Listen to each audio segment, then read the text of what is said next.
universitaria, por ejemplo, atiende la parte de los estudiantes, surgió igual que la CTC como una organización para defender derechos y devino en un brazo político del gobierno, controla la parte de los estudiantes y la misma CTC la parte de los trabajadores.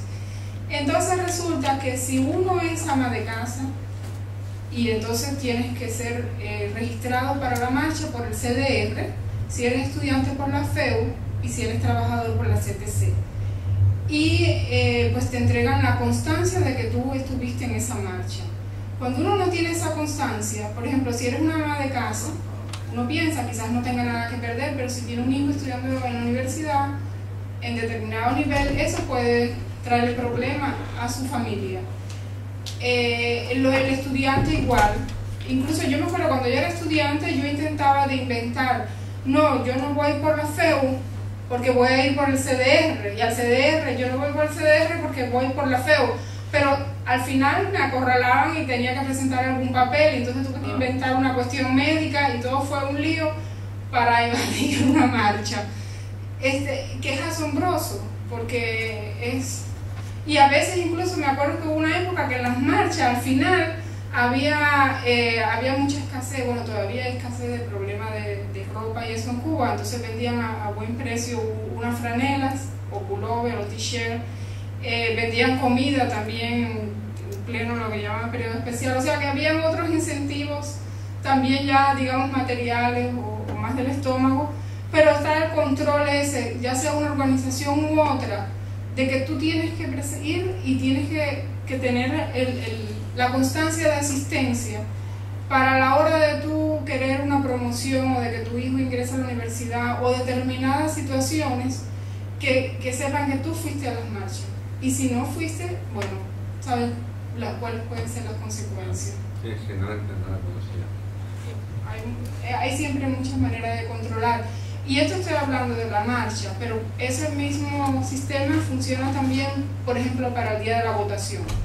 Cuba presenta como uno de los países con más asistencia a las urnas, que realmente a la población no le interesa, porque sabe que esas votaciones no van a cambiar nada. Pero la gente tiene que ir porque de una manera u otra te controlan y tienes que presentar que fuiste y que votaste. Ahí más se encarga el CDR, pero también por la FEU y por otras organizaciones también te controlan. Sí, las únicas elecciones que hay en Cuba es al chivato que te va a denunciar en todo caso. Te van a denunciar. Es el chivato, el presidente del CDR. Sí, pero de todas formas también lo imponen, ¿no? Porque no es que... Yo me acuerdo para el mismo esto del Poder Popular, de la Asamblea Nacional, que se presentaron unos disidentes y solo pasaron a nivel de barrio. O sea, solo llegaron a nivel de barrio. Porque hay que tener en cuenta que la Asamblea Nacional, por ejemplo, se elige a las personas, los proponen los barrios, después pasan al nivel bueno, de barrio, pero luego cuando viene el de provincia, el de municipio, de provincia, el nacional, es elegido entre el mismo grupo, que además está dirigido por el partido. Entonces, realmente Es que nunca se elige de abajo para arriba, es de arriba para abajo. Es de arriba para abajo. La primera nivel de barrio, donde siempre proponen a Fidel Castro desde Santiago, supuestamente Fidel Castro, o bueno, ahora será con Raúl, pero yo hablo en mi época porque salí desde el 97, es a nivel de barrio, digamos, si es una cuestión popular, la gente se reúne, que también tienen que ir obligatoriamente a esa reunión y proponen nombres. Y al ser elegidos, esas personas, bueno, sí pueden estar, donde han estado incluso disidentes, pero ya de ahí hacia arriba, todo pasa el proceso de los grupos, que por supuesto, en el caso del presidente de Fidel Castro, eso no hay discusión. Y ese es el sistema, según ellos, más democrático. Es el sistema de eso. Y el compañero Joel. Está presionando el sistema. Muy rápido, Muco, sí. Sinceramente, la Plaza de la Revolución se llena. Allí pueden haber 500.000 de personas. Pero lo que sucede es que ese día yo te pago el salario, ese día tú tienes que traerme la constancia, ese día se paran todos los centros de trabajo.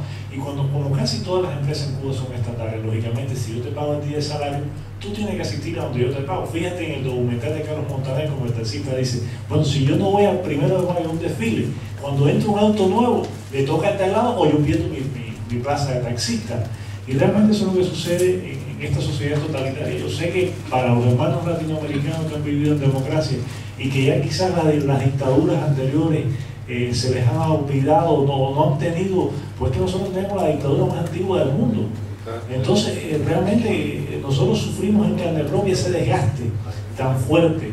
Y realmente yo nací en la revolución, yo tengo 46 años, yo estudié en Alemania, enviado por el propio gobierno, y realmente, lo dije en la intervención por la mañana, yo de buenas a primera, como militante del Partido Comunista de Cuba, paro de miembro del Comité Nacional de la Central de Trabajadores de Cuba, simplemente por el hecho que era economista y que quizás cuando hablaba con 4 datos económicos lo mandaba el partido, lo hablaba bien o lo decía bien, y simplemente eso le gustaba a la dirigencia comunista del país.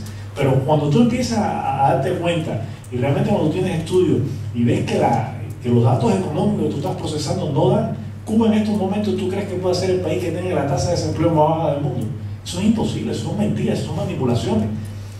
Ortega decía 900.000 millones de dólares. Bueno, gran parte de eso van a, bueno, no esa cantidad, pero bueno, él ayuda con 100.000 barriles de petróleo diario a Cuba. Y realmente, ¿cómo se han gastado todos esos recursos?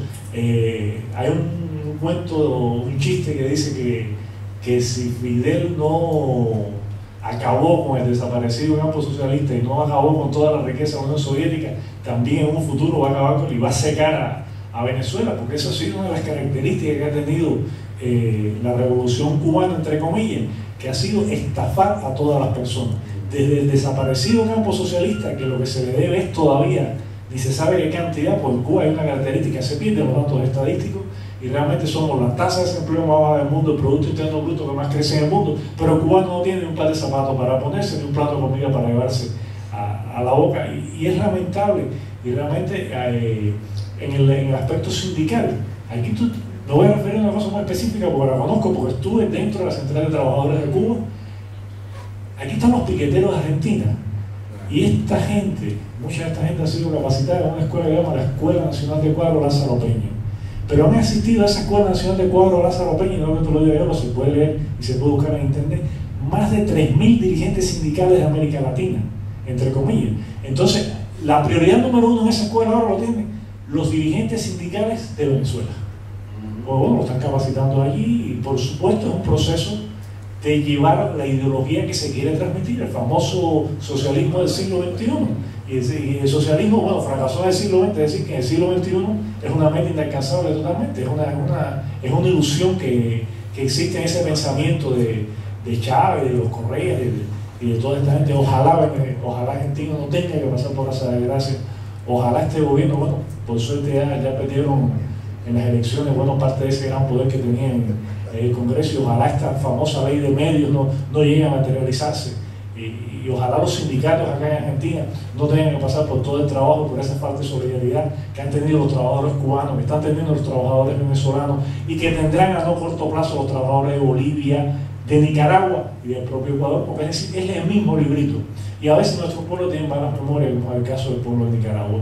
Y lamentablemente en otros casos le viramos la espalda a pueblos que han mantenido una posición. A mí me llama la atención cómo las organizaciones sindicales internacionales reaccionaron tan fuertemente con el llamado golpe que hubo en Honduras en contra de Zelaya, y cómo esas mismas organizaciones no han emitido ningún tipo de declaración cuando meten a un sindicalista preso en Cuba, cuando golpean a un sindicalista en Venezuela, cuando maltratan a un sindicalista en Nicaragua, cuando Correa literalmente acaba con los sindicatos en Ecuador. Entonces es lamentable ese doble rasero con que medimos las cosas. Es lo mismo que sucede, no es igual el comportamiento y las posiciones. Yo me considero una gente de izquierda, yo no me considero una gente de derecha. Mi formación es marxista-leninista, es decir, yo no tengo formación capitalista, ni soy pequeño burgués, ni nada de eso, ni nunca en mi vida me interesó más allá que aquello que consideraba básico, que era la justicia social,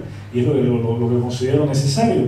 Y realmente me llama la atención la doble moral con que a veces se mide las cosas en el mundo. Y bueno, y realmente lo que creo es que existe falta de conocimiento de nuestra realidad y de lo que nosotros estamos pasando, y por eso es que Cuba tiene 2 millones de personas en el exilio. Entonces tú dices, bueno, es un país que realmente se ha descapitalizado desde el punto